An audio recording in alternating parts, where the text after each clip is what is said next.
Meet Amy. Amy partnered with a nonprofit, conducted educational outreach and support with her art, not to mention raised money for the institution. Recently, however, she created a new body of artwork and is afraid to price them and announce that they are for sale. Meet Diana. Diana sought out and built a relationship with a local art gallery. Not only did they host a solo exhibition of Diana's work, they asked to represent her. After the show, however, Diana stopped making art. Meet Nancy. Nancy applied for and won a local grant, which helps her create and exhibit a collection of her art. At the same time, Nancy also promoted her art on Etsy and at art fairs, but she's not getting the sales that she hopes for her art. My name is Carrie, and here on Artist Strong, I help artists like you refine your skill and develop your unique artist voice. Today, I want to dig deeper into the lives and art of these women and talk about something we all need more of: rejection. I don't know what has educated us to think this way, but so many people seem to have a very intense and rigid notion of what constitutes success for art. Sell your work. And if we don't immediately meet that measure of selling our art, not only is our art bad, we should quit making it altogether. If you want to sell your art, this is awesome. Go for it. I don't think selling our art is bad or selling out. In fact, I want to empower more of you to take the risk to try it. Seriously, what is the worst thing that can happen? It doesn't sell. You certainly shouldn't quit making art because you don't sell, or don't sell a lot of your art when you try promoting it. I think these pesky cultural definitions around art and success are what have people like Amy nervous to put their art out there, despite her success with a larger project with an institution. Something else that we don't talk about, but is important to acknowledge: after every win, there is a period of almost mourning. It sounds a little weird, but it's been my personal experience, as well as the experience of many like Diana too. Something big and wonderful happens for our art. We feel like we finally made it, and then it's all done and everything seems the same. It goes back to normal, but it feels like it should be different somehow. And then in this quiet lull, we start to wonder, what's next?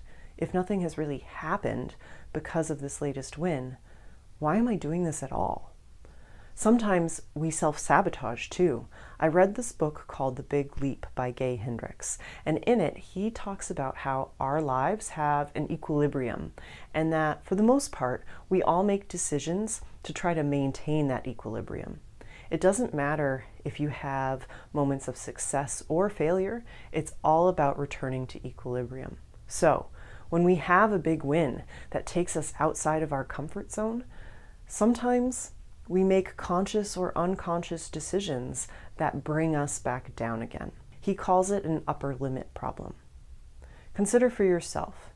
Have you behaved or made choices that could self-sabotage your own success because you feel like you don't deserve to upgrade your equilibrium? I worry about that for Diana.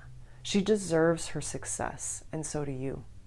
Elizabeth Gilbert also talks about this. She acknowledges that her biggest book success has already happened, and rather than turning in her laptop, she continues to write, knowing that she still has value to give because she still feels the call to create.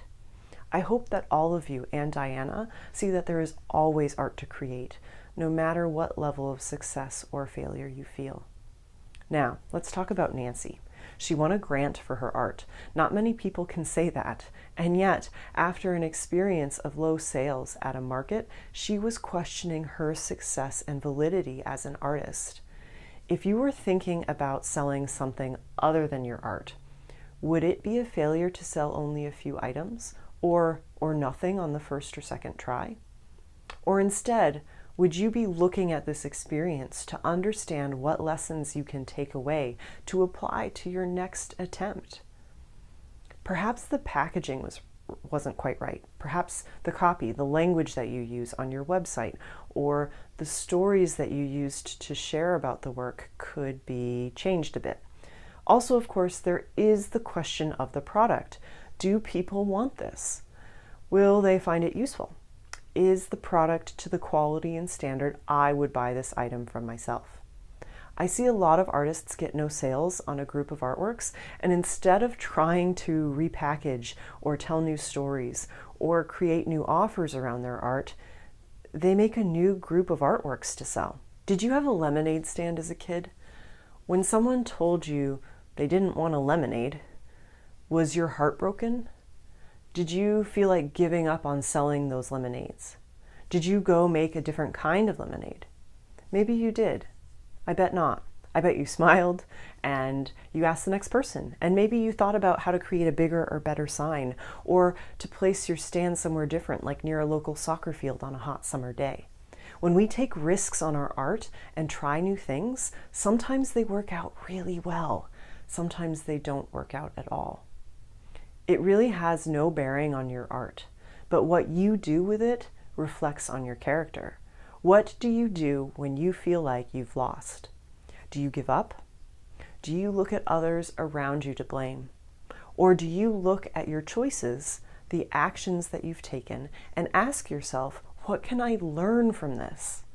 It doesn't matter what level you are at with your art, you will face rejection. I'm saying that one more time. It doesn't matter what level you are at with your art, you will face rejection. In fact, if you want to be an artist, you are signing up for a lifetime of rejection, because rejection and failures are a natural part of this journey. You can use these events as information to inform your next adventure, or give up. The only way you will not receive rejections for your art is if you choose not to make it at all. And let's be real, if you are here watching this, that's not a viable choice for you. You are called to create. I know all too well how much feelings of rejection sting. Just because rejection is part of being an artist doesn't mean it feels good either. But imagine, how different would your artist life be if you celebrated every failure? Each failure you have means that you've tried something new and you've learned. In fact, every notch on your failure measuring stick means that you are one step closer to your goals for your art. It's time to change the way that we see failure in art and stop pretending that failures tell us we are bad at art and should stop creating. It's time to be honest and accept failure as part of living an artist life. If you want feedback on your art or artist website, or to continue today's conversation, I am answering all kinds of questions art-related every Friday at 12:30 Eastern Standard for the rest of November on our Facebook page, Becoming Artist Strong. Feel free to ask your question in the comments below this video, and I'll be sure to answer them in our latest Becoming Artist Strong. There is replay access to the video for those of you who either can't make it live or want to catch this video at a later date. So be sure to go check it out and see what's going on with your peers and how we continued this conversation and how you might apply their questions and my answers to your own artist life. Now it's time to be creatively courageous. What is one thing you can do each time you face rejection with your art to help you feel rewarded for taking that risk? The first thing that came to mind for me is to bake and embroider. Tell me about yours in the comments below. All this month, doors are open for my mastermind program called The Circle. If you want or miss the community experience of being part of an artist collaborative group or community, The Circle is 6 months of community and accountability. We work on things like building your voice and style, building your portfolio, as well as building promotional strategies for your art. My free challenge in October, called Be Creatively Courageous, offered a small taste of the program. If you enjoyed the accountability and community that you experienced from working all month long in our Facebook group, imagine Be Creatively Courageous magnified. The Circle includes video workshops on everything from finding your voice, organizing your art in an inventory, to understanding how to write about your art. I also offer monthly Q&As where you get feedback on your work or your website, much like my November free Q&As on the Facebook page. And there's a whole lot more.